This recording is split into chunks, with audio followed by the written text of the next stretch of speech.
拜登罹患侵略性前列腺癌症，接受放射與荷爾蒙治療。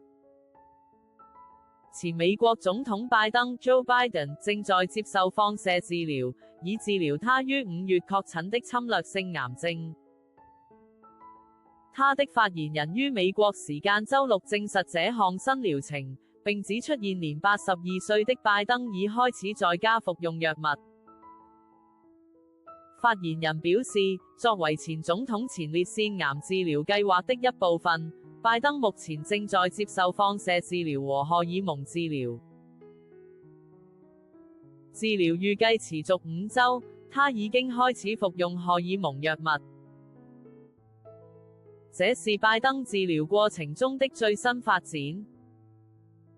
5月時，他對外公佈前列腺癌已擴散至骨骼。其辦公室當時證實，他罹患的是晚期癌症。在出現排尿症狀後，醫生發現前列腺結節並做出診斷。當時團隊指出，儘管病情侵略性強且極不正常，但癌細胞對荷爾蒙反應敏感，因此仍有效控制的可能。團隊於5月18日表示，他被診斷出罹患前列腺癌 ，Gleason 分數為9第5級組，已轉移至骨骼。雖然這是更具侵略性的癌症形式，但因為對荷爾蒙敏感，仍可有效治療。聲明補充，拜登與醫療團隊正在評估所有可行的治療方案。